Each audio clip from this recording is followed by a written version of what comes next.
Let me share my screen.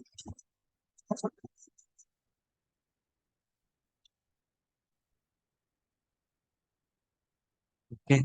So, actually, just a quick recap whatever we have covered for the last few days. So, after covering of the basic Python stuffs, we have, gone through the particular data related activities on top of Python. There, we have imported Pandas module, Python Pandas, and it is having the power to convert the data into data frame that is equivalent to table. And after that, what we are doing? First day, we tried to create new data frames by various methods. We created the data frames by list, from dictionary, from a CSV file, from a Excel file, uh, from a table, from a different source system.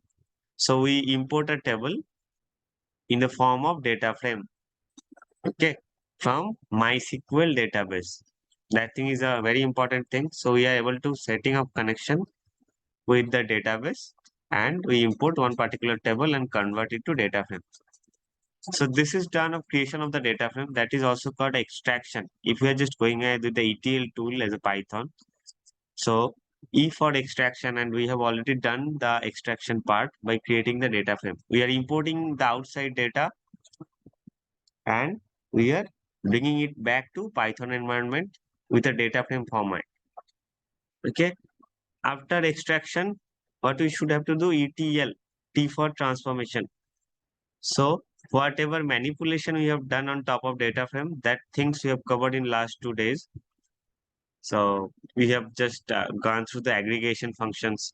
We have gone through the other topics as well. Sorting the thing, joining, merging, concatenating the data frames. So various kind of stuffs we have covered. Slicing the, and then filtering the stuffs, various kind of stuffs. Whatever which kind of things is required, we can cover the same kind of stuffs by Python data frame. So those are all transformation related activity. So when our transformations are ready, we need to push the resultant or the final data frame into a particular location where the particular tables or the particular file can be viewed by the end user, or maybe that can be feed to visualization team so that they can create charts and graphs in dashboards, maybe in ClickSense dashboard, or that maybe in Tableau, but that is not in our scenario to talk about. But the main focus should be today's session. So we have learned till transformation. We have to load the final data frame into maybe a external database, maybe a flat file, and provide the flat file to some shared location. So as of now, I think you are also our cloud is there in place. So maybe we are pushing this flat file in a S3 bucket and user has access to the S3 bucket. That can be the scenario. Okay. So maybe we are pushing it to any EC2 server shared drive location and user can able to access it from the shared drive. So that is different topic. Just we need to learn today how to save the resultant or the final data frame to a flat file. And another scenario we'll be learning how to push the final data frame in a tabular format in MySQL database. These two we'll be learning today. Very simple actually. If there is any stuck point to anyone while understanding the thing, maybe I was not good at time for understanding the steps, then please stop me and ask me the questions. Okay. So first of all, Python MySQL connectivity, I have already gone through this topic when I was extracting the information from source system and pushing it to Python. Just let me repeat it once more time. I think I have got this.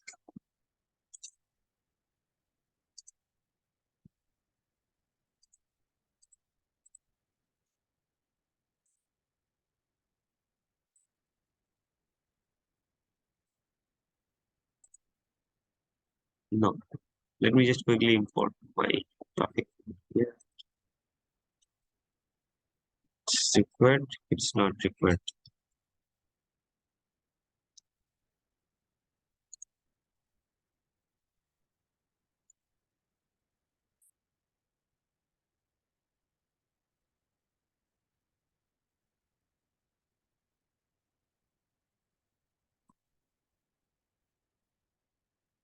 Just recalling yesterday's coding steps. So this is for connectivity of MySQL database from Python. So we are using SQL Alchemy module there and importing that class create engine. By create engine, we are setting up with the MySQL connectivity with having all the connection parameters. This is my local the particular service account name by which we are connecting. I think you are all aware of that stuffs. My password. This is localhost my server. In real time scenario, when you will be doing this kind of coding, so in real time scenario that should not be installed in your local. So maybe in particular server or maybe RDS server should be there. Nowadays it's using clouds. So cloud server is also hosting the database server, or we can use any RDS server. So you have to put this kind of server name over there, particular port name, particular database name, user ID, service account should be there, and their password should be there. Also in vaulted way. So this way we are setting up connection from MySQL database to Python. That thing we already learned in last working days. I think you can remember. Just let me open MySQL DB2 to understand the thing. I'm opening MySQL Workbench. Local instance, the password I'm putting over here. Okay, it's not required. So today we already extract the information from here, one of the table called employee. So today I'll be pushing the information to here. So how to push it?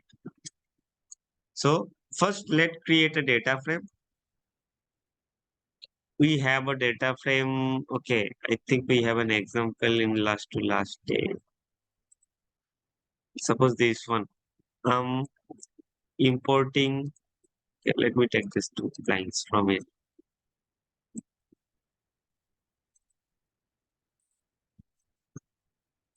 Okay, so it's the same thing. I'm using pd.read CSV. I'm reading the CSV file of exam result by this location, and I'm creating this data frame. Okay, then I'm just doing a simple transformation operation just to cover up the transformation part too. I'm just grouping by the entire data set with name and subject, mean. So that thing we already covered in last session. Just I'm doing the transformation over here too.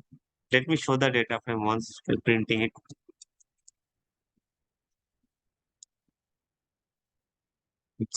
Give me one second. It's not.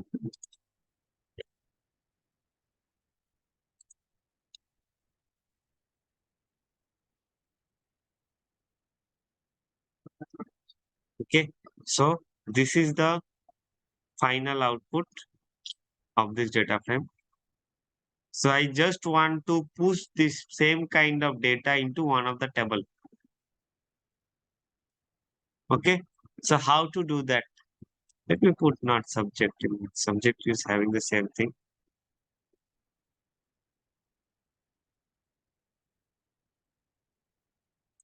Let's put it. Okay, fine. So I want to push this data frame in one of the table available over here. So let's create a new table. The table can be created from here too. So what is the command? df1 dot to SQL.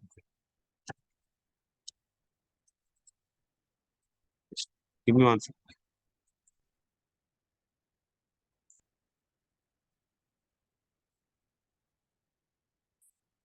Okay. So put a table name. Suppose I can put student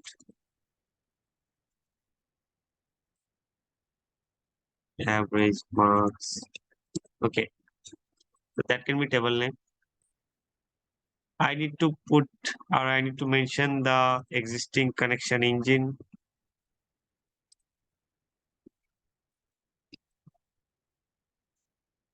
I can also put the database name.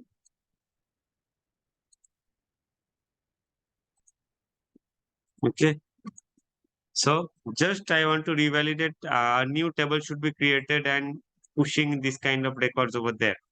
So student underscore average marks. Let's see, is it there? Yeah, in Teradata training database, we do not have that particular table available over there. Okay, student, no student kind of table is there. So let me run this thing.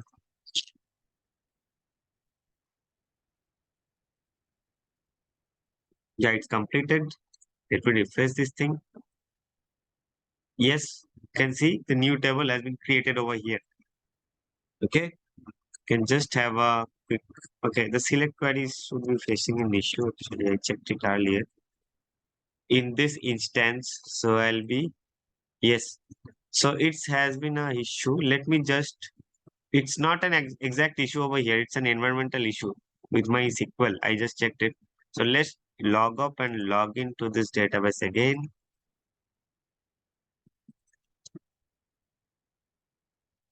And try to re-execute the same query. Okay. So now you can see the data. It's a just issue. When you are pushing the table, so in MySQL, I found this kind of issue often that in the same instance, it should not returning the data. Rather, we can just quickly refresh the database. That is one step. Or we can just quickly log up and log in to this database. So you can see the data frame, this kind of data frame I have already inserted from a particular CSV file there. Okay. This is the CSV. We have just gone through a particular quick transformation and the same data frame. This is our resultant data frame, or we can say the final data frame. I'm just going to push it in an external table, an database from, a table in an external database. So it's successfully done. Now in practical scenario, you may be taking tables from multiple database, multiple source system. Maybe there are 2 or 3 source system. When you are doing as an ETL developer over there, so you can face multiple source systems are available there. Maybe it's Oracle, maybe it's MS SQL Server, maybe it's MySQL. Okay, and the target database, it's may not be MySQL only. It can be maybe Amazon Redshift. Maybe it's a Aurora database, Postgres. Okay, so just the concept should be same. The connection engine is the only part over here that should be different. Okay, but at the below thing, we are also using that part. So this particular statement will be modified based on which database we are connecting. Maybe it's source system, maybe it's target, but the connection identified, it should not be PyMySQL for that stuff. That's time. Okay. So this is the only change you need to follow, but the total functionality is same. Here, in my system, I only have the database installed from MySQL. So that's why I'm just giving you the demonstration. I'm using MySQL database over here as a source system as well as the target system.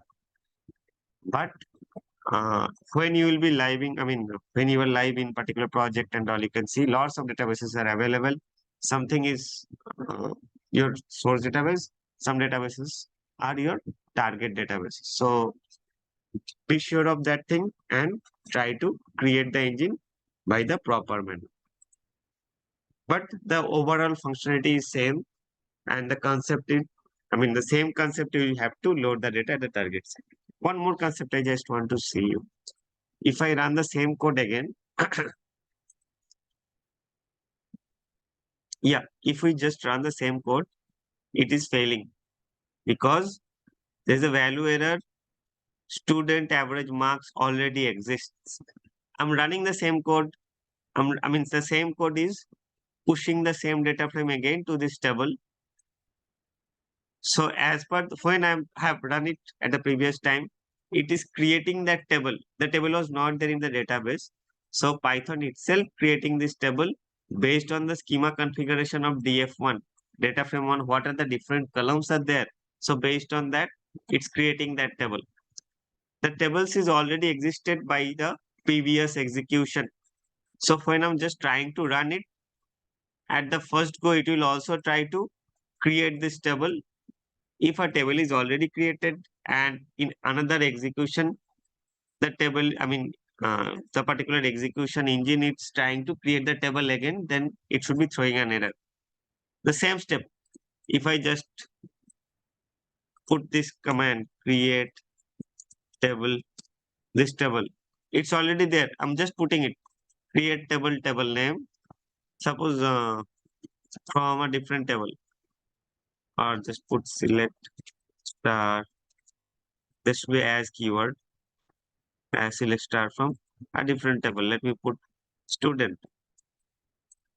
If I just going to execute it, the first error should be, okay, the student table is not there. Sorry for that.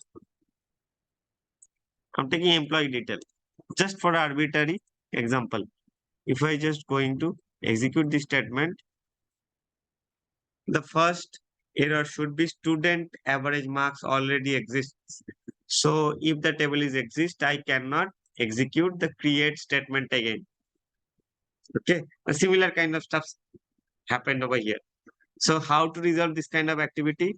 We can put a command just like create or replace table. That will replace the table. If the table is already created, it will replace the entire table and create the stuffs. So similar kind of thing is available over here. A particular parameter called if exists. Okay, if exists, then it will do two things. It will fail it. By default, it's doing this thing. It will fail the load and we are receiving this kind of error. By default, this is the nature of this ToSQL. So there are other two methods we can do. Recreate, that is replace, the same thing. Now it should be running. Yeah, we can run it again. So it's replacing the source table and creating it the newer way. And another thing we can do, append. So each time we'll be running the data, it should be appending the data over there at the target system. Let's see once the data. Yeah, this is the data. It's present only once till index 11. If I just now retrigger it, it's completed. Again, I'm retriggering it. It's completed. Each time they are appending the entire data set to the table. Let me show you. I'm just going to select the table once more time. Yeah, it's not appending. It should be. What is the reason? Let me just quickly.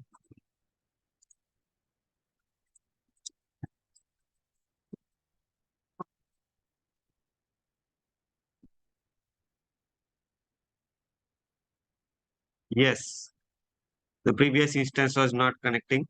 So you can see till this thing is the first set of data. I just executed this thing twice. So you can see the similar kind of data set got appended to this target data set once more time. And again, executed twice over there. So the data got appended over here.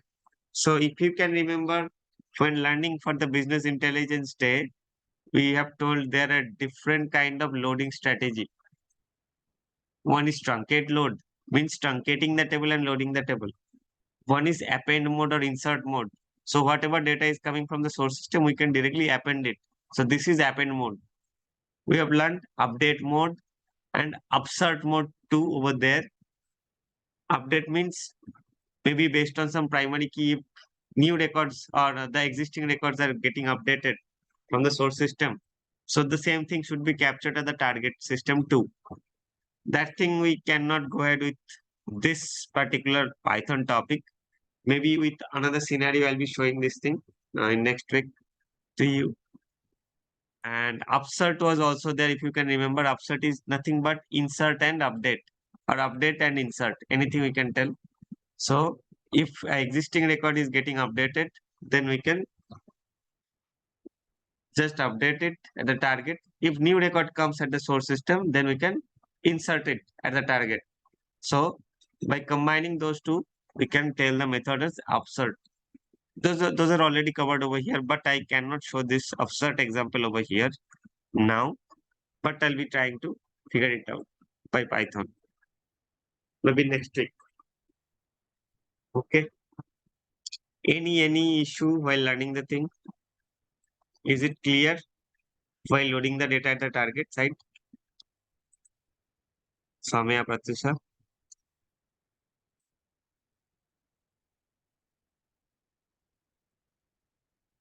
Okay. I hope yes then. I'm just commenting this line out over here, and I'm now trying to push the record maybe in a particular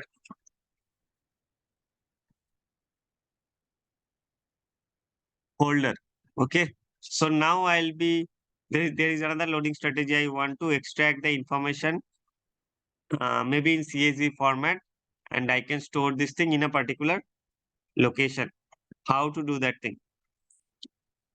Okay. So I created this view actually. Let's delete that thing. So I want to create a CSV on top of this data frame. This DF1, I'll be saving it as a CSV format into this location. Let me pick this location. View, copy path.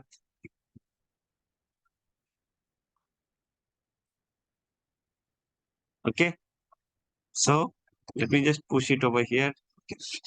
How to do that? DF1 dot to underscore CSV. So this is the command to CSV.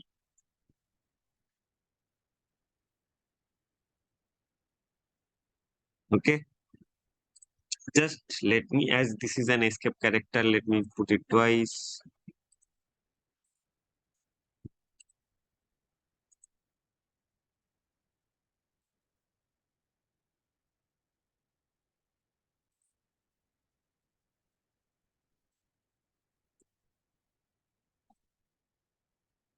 Okay. So let me put a CSV file name. Maybe the same thing. Student average marks dot CSV. Okay. I'm going to run it. It's executed. Let me check this location. Yes, the CSV is present with all those records. Okay. So this way we can also do the same thing. We can push the data frames into flat file and push it to desired location. Okay. So two loading strategy, maybe in database. Another one is at CSV. A flat file we just learned now. Yes, that is done. So any doubt for the loading strategy? Otherwise, I'll be closing that topic.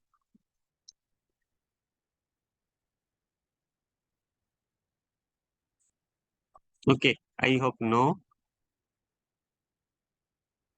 Now I'll be just covering the ETL stuff has been completed. I'll be just covering by Python. We can also do some visualization on top of that. There we can use Matplotlib. It's an external module too. We can just like similar kind of stuffs. We have installed Python, pandas over there. We can also install Matplotlib for plotting purpose. Okay. I have the demo codes available over here. Okay. Okay. The below one, let me just comment it out. Okay. Let's concentrate on top of that code. I have imported that matplotlib. I'm using only pyplot class over here and just rename is plt. Now I have declared two different lists, x and y. I want to draw a chart or draw a graph taking x as an independent variable, y is a dependent variable. So I'll be trying to draw a graph x versus y. Okay. So this is the command. So we are using PLT. This is matplotlib.pyplot. Over there, they're creating this plot taking x versus y graphs. And in the below command, it's plot.show. Okay, I just have to do ts test. Okay,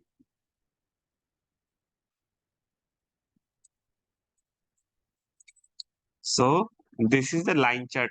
Actually, if we just put plot over here, let me change something over here. Otherwise, it's a linear one. You are not able to understand whether it's properly working. So let me put over here. This thing is 3. Okay, now it can be easily visible. The dependent and the independent variables and how that thing can be. I'm modifying over here. Okay. So this way matplotlib can be used for visualization purpose. I think we can change the different kind of plot by bar. Okay. I just update this plot to bar. It's showing bar chart. Here you can see the coordinates too. At the peak, which is the coordinates and all. So those kind of things are easily visible. Okay. Okay. If we just query the real-time example, that can be also possible. So the same data frame I'm trying to create it.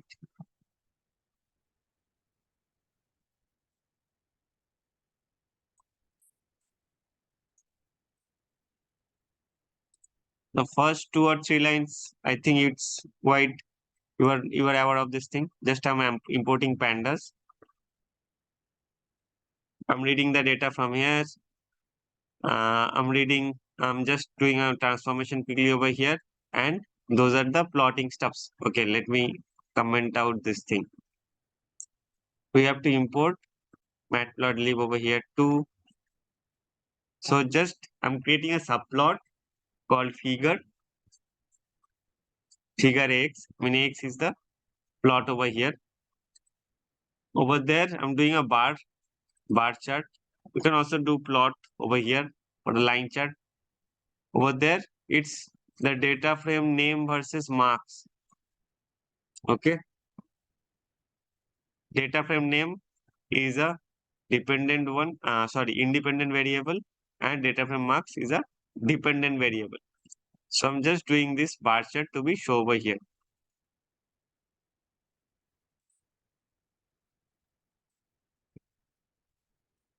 Okay.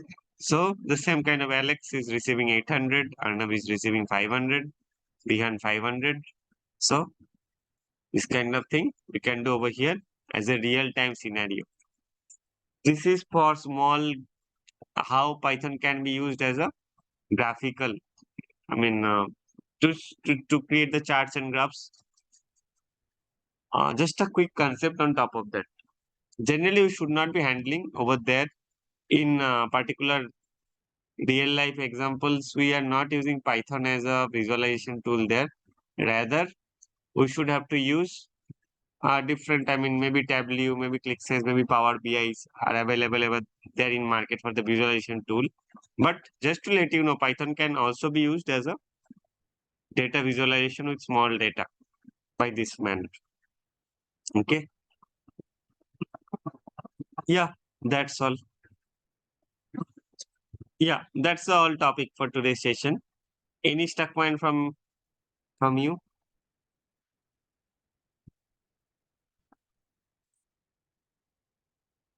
Okay, one more thing. Actually, someone asked me the questions yesterday. How we can update one particular data frame's value. But she did not join. I forgot her name. So we can do this thing definitely. Let me create a data frame. Yeah, the data frame is there already. I can also take this one.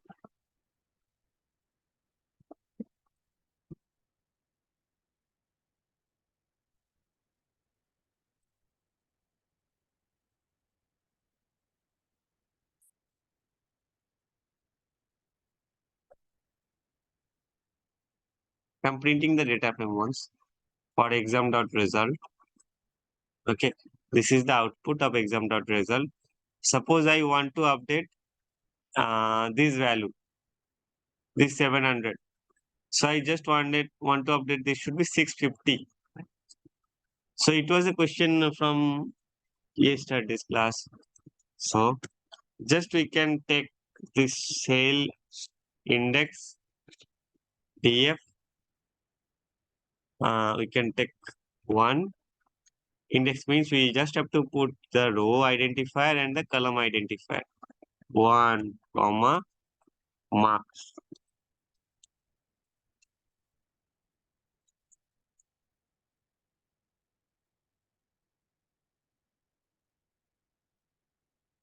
There should be a method called .at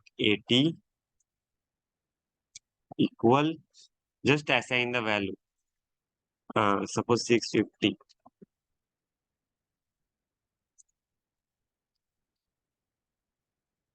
No, 7 error.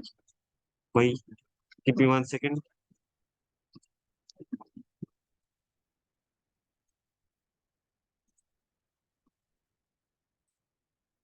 Okay, it's finished. Let me print it.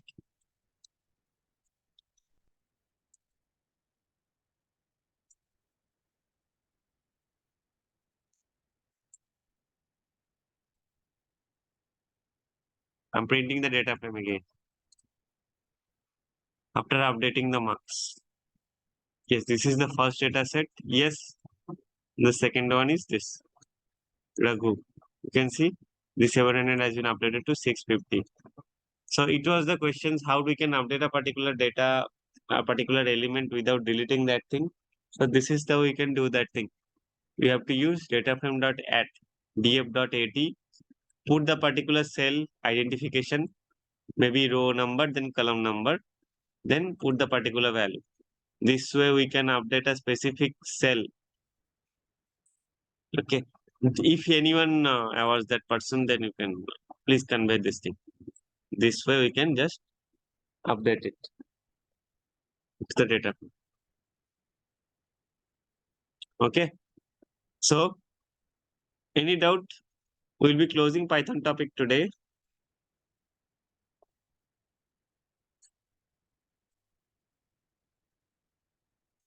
Okay. If there is no doubt, we can closing the thing. Tomorrow, I'll be just giving you an exercise for everyone to be covered it, and it should be a quick refresher thing as well. Okay, today most of the persons are not there. So let me do one thing. Let me just provide all the KT recordings today only. You can check it in weekends or you can try to practice it. Monday, I'll be giving you that question. I mean, a Python question so that you can learn all the, I mean, you can have a quick exercise again, whatever we have learned over here. Okay. Okay, that would be helpful, Nandi. Yeah. Try to quickly check the videos or recordings once and try to do these things by yourselves. And Monday I'll be giving you the exercise. The exercise is Okay. not a hard thing. It's fun again. Whatever we have done in SQL, similar kind of stuff. So we'll be providing it to here. And you can go ahead and try it. Maybe Tuesday or Wednesday, you can check it. And I mean, I can also solve it in front of you. If there is any mismatches, you can rectify yourself. But today, most of the student did not join. I mean, who should join earlier? So that's why let me provide this thing in Monday. Okay, then. Thanks, both of you. Let's connect on Monday. Happy weekend. Thank you, Nandi. You too. Thank you. Bye bye. Bye.